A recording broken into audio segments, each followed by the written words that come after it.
Norway की राजधानी Oslo में मौजूद हैं और ये जो सम्मेलन है इसकी शुरुआत होने जा रही है। तो प्रधानमंत्री नरेंद्र मोदी का ये नॉर्वे दौरा और उससे जुड़ी हुई तस्वीरें आप अपने टेलीविजन स्क्रीन पर देख रहे हैं।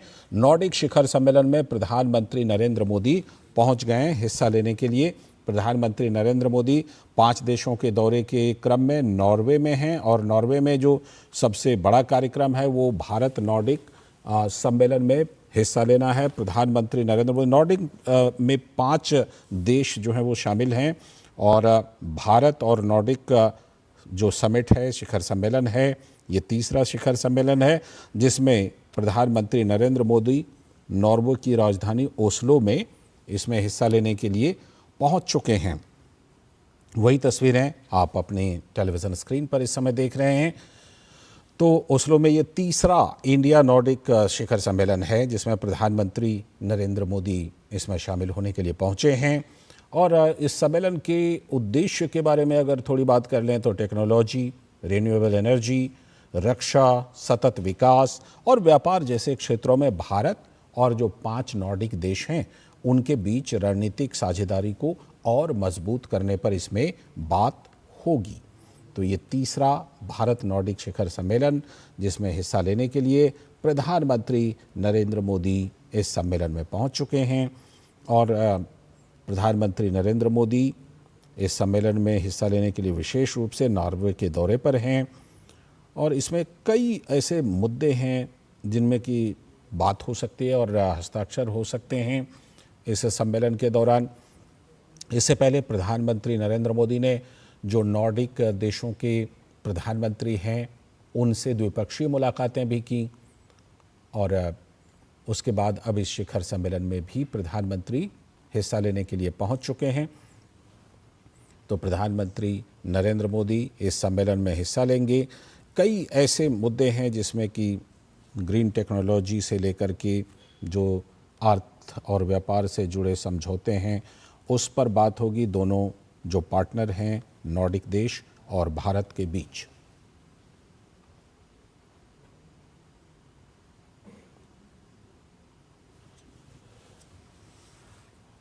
हमारे साथ इस सम्मेलन के जो विशेषता है, कितना महत्व है, प्रधानमंत्री नरेंद्र मोदी के इस दौरे का कितना महत्व है, इस सम्मेलन में भाग लेने का कितना महत्व है, इस पर बात करने के लिए पिनाक रंजन चक्रवर्ती जी जो कि पूर्व सेक्रेटरी हैं एमईए के और साथ में डॉक्टर शीतल शर्मा जो प्रोफेसर हैं school of international studies JNU की, वो हमारे साथ जुड़ चुके हैं। मैं सीधे इस समय पहले पिनाक रंजन चक्रवर्ती जी का रुख करता हूँ, फ़ोन लाइन पर हमारे साथ मौजूद हैं। सर, सबसे पहले तो ये बताइए कि नॉर्डिक देशों का के साथ भारत का ये जो शिखर सम्मेलन है, तीसरा सम्मेलन है, इस समय जो दुनिया के हालात हैं, ऐसे हालात में इस शिखर सम्मेलन में जो फोकस रहेगा वो हम समझ सकते हैं कि जो वैश्विक हालात उपजे हुए हैं उसमें ऊर्जा सुरक्षा से लेकर के ग्रीन एनर्जी से लेकर के तमाम रणनीतिक बातों पर चर्चा होगी।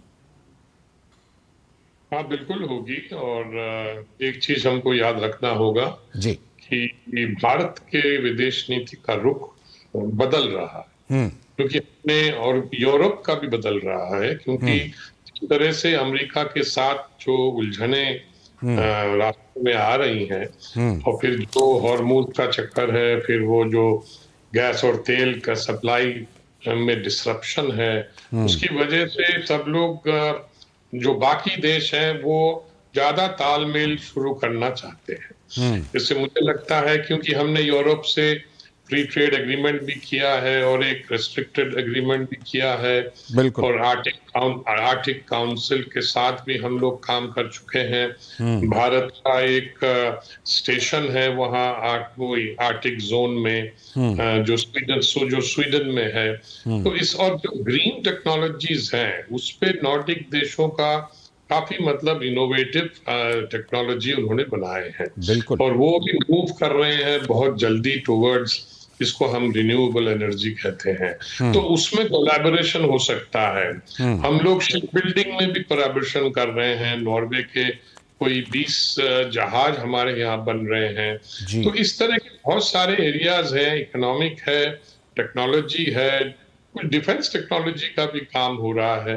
और मुझे लगता है कि ये एक्सपेंशन होगा, क्योंकि अभी कोई 19 बिलियन की तरह की आसपास हमारा ट्रेड है, तो इसको बढ़ाना है। वो भी हमारे मार्केट को देख रहे हैं, बड़ा मार्केट है, कंजम्पशन बढ़ रहा है, इकोनॉमिक ग्रोथ बढ़ रहा है, तो वो भी अपना मार्केट ढूंढ रहे हैं। और हमारी जो विदेश नीति का जो लक्ष्य है कि भाई टेक्नोलॉजी हो, या जो हाई टेक्नोलॉजी का जो सोर्सिंग हम कर सकें इन बिल्कुल। देशों से, उससे हमारी टेक्नोलॉजी अपग्रेडेशन, डिफेंस और बहुत सारे सेक्टरों में, रिन्यूएबल्स पर्टिकुलरली, उसमें काम आएगा। बेशक ये ऐसे महत्वपूर्ण देश हैं जो जिनको सच मायने में कई ऐसी चीज़ें हैं जिसमें कि महारत हासिल हैं।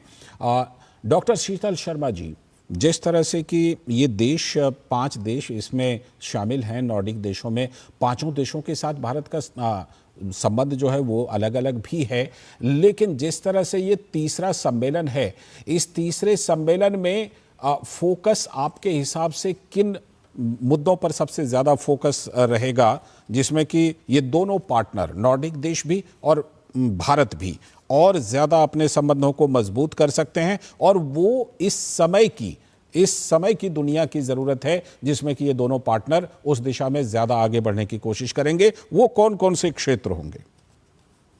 देखिए, मौजूदा हालात में अगर हम देखें तो जो वर्ल्ड के इंटरनेशनल रिलेशंस या वर्ल्ड ऑर्डर जिसे हम कहते हैं, काफी चरमराया हुआ है। जो ट्रस्ट था ग्लोबल पावर्स के बीच में, जो राइवलरी है, रीजनल कॉन्फ्लिक्ट्स चल रहे हैं, उसने वर्ल्ड को एक ऐसे मोड़ पे धकेल दिया है कि जहां अनिश्चितता है। अब बात रही कि नॉर्डिक कैसे हमारे साथ साथ मिलकर काम करेगा और भारत नॉर्डिक में क्या देखता है। इसको लेवल पे समझने की आवश्यकता है। पहला तो यूरोपियन यूनियन पूरा का पूरा 27 मेंबर देश का जो ब्लॉक है, उस ब्लॉक में भी नॉर्डिक जो है 5 कंट्रियों का समूह है। अब यदि आप नॉर्डिक को देखें तो इनके 5 कंट्रीज जो हैं, आप जानिए कि ये कंट्रीज जो हैं इकोनॉमिकली, सोशली, पॉलिटिकली काफी स्टेबल हैं, और ह्यूमन डेवलपमेंट इंडेक्स जो कहते हैं आप, एचडीआई है या हैप्पीनेस इंडेक्स लगा दीजिए, कंजम्पशन लगा दिए, हर में इनकी जो रैंकिंग है वो टॉप 10 में रहती है, बने एक दो छलांग मारती है ऊपर या नीचे, बट बहुत बेस्ट परफॉर्मिंग कंट्रीज हैं।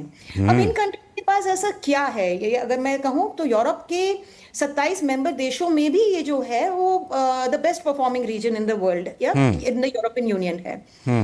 अब इंडिया के साथ क्या है मौजूदा हालत में, आप अगर इस विजिट के अगर कीवर्ड्स देखें, जो मुख्य बिंदु हैं वो किस तरफ जा रहे हैं। हम सोचते हैं प्रधानमंत्री जी इतने देशों का दौरा कर रहे हैं, वहां से क्या आता है, की डिलीवरेबल क्या है या कॉन्क्रीट डिलीवरेबल क्या है। तो आप देखिए कि जो संदेश जा रहा है वो सारा कहीं ना कहीं भारत को एनर्जी सिक्योर करने का जा रहा है। एनर्जी सिक्योर सिर्फ यही नहीं कि आप एलपीजी सप्लाई ले रहे हैं या आपका पेट्रोल पहुंच रहा है समय पे नहीं, हॉर्मुज बंद होने के बाद जिसमें सप्लाई चेन डिस्ट्रप्शन आया है, बट आपको फ्यूचर सिक्योर बनाना, अगले 1 दशक में, 10 वर्षों में या 5 वर्षों में आप एक ऐसी कॉम्प्रिहेंसिव एक रणनीति बनाएं जिसके तहत कि आपकी सप्लाई चेन्स तो डिस्टर्ब हो भी तो भी बात अलग है, but at domestic level Bharat जो है एनर्जी सिक्योर बने। अब एनर्जी सिक्योर कैसे बनेगा? नॉर्डिक कंट्रीज जो हैं वो रिन्यूएबल एनर्जी सोर्सेज में वर्ल्ड बेस्ट परफॉर्मिंग है।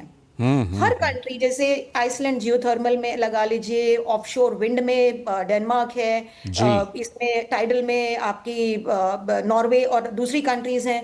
ये पांचों की पांचों कंट्रीज जो हैं ये रिन्यूएबल एनर्जी सोर्सेज में, इनफैक्ट मैं आपसे शेयर करना चाहूंगी कि इनके यहाँ कभी कभी एक्सट्रीम क्लाइमेट कंडीशंस में सरप्लस उत्पादन हो जाता है, तो वो नेगेटिव में भी चला जाता है। तो इन्हें वो ऊर्जा कैसे स्टोर करें, कैसे खर्च करें, उसकी भी तकलीफ आ जाती है। तो भारत को अपने को एनर्जी सिक्योर बनाने के लिए इनके साथ, और इसी के तहत इसको ग्रीन स्ट्रैटेजिक पार्टनरशिप कहा गया है। ग्रीन स्ट्रैटेजिक पार्टनरशिप का मतलब है कि आप ट्रेडिशनल ट्रेड और डिफेंस की बात नहीं कर रहे हैं, आपके जितने भी कीवर्ड्स हैं of this strategic partner, they revolve around green transition, clean energy, environment, climate change, resilience, maritime partnerships.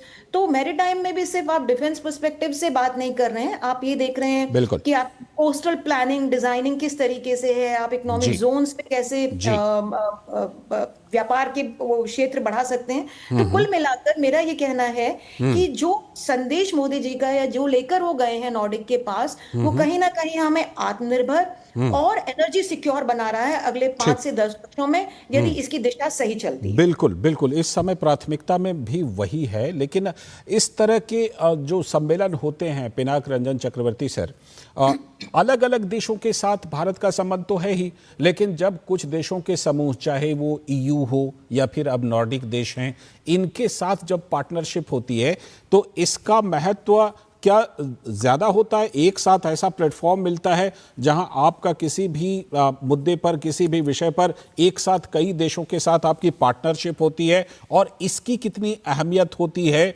Partnership के लिहाज से अगर देखा जाए?